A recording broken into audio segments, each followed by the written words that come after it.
I want to bring up an idea that I usually don't share. So you've done everything to create that positive learning environment, but let's just say it's not going well.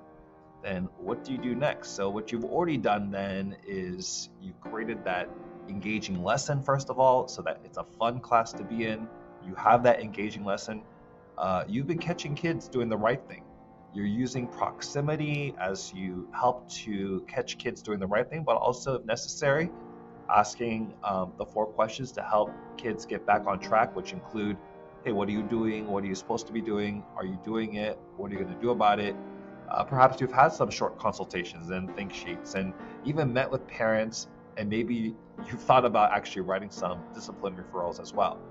So at this point, you've done so much to work with students, and you wish you could turn it around with some, but it's just not happening. What's one thing you can do?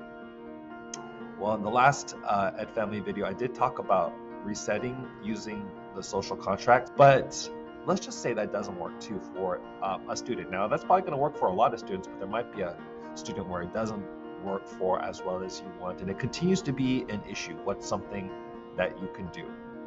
And sure, I guess you can move on to progressive discipline and the discipline referrals track, and that could be a part of it. And yes, letting the social worker and other folks know that there's a concern and having them partner with you to provide interventions, that could definitely be a support as well.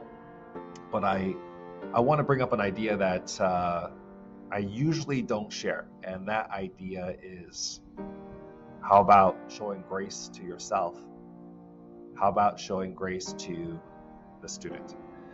I know for myself, yeah, if the classroom management is not perfect, sometimes I put that burden on myself, like I'm not doing something right.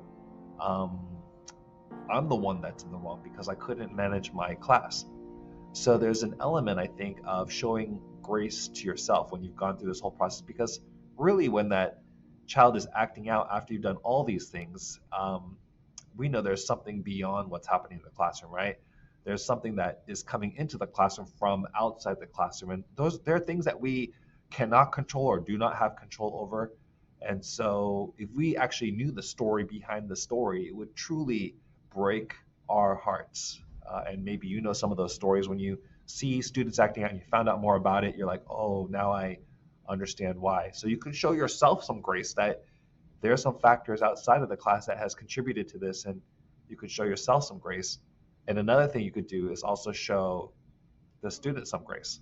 Maybe they don't have to be perfect. Maybe they don't have to meet that level of expectation. Maybe it's not going to be a great day for that student. Maybe it's just going to be a day where they came to school and that was good for them because of everything that was happening in their lives.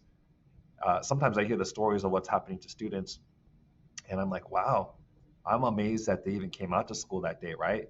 And so, if you're ever in a situation like that, where maybe you've gone through all the steps, and before going through the referrals routes, giving yourself some grace, and also to our students as well, who are probably going through a really tough time too, and maybe in doing so and in modeling that, it benefits that student, and also and gives space for that students to grow into who they need to be, and then also models for the entire class how to show compassion.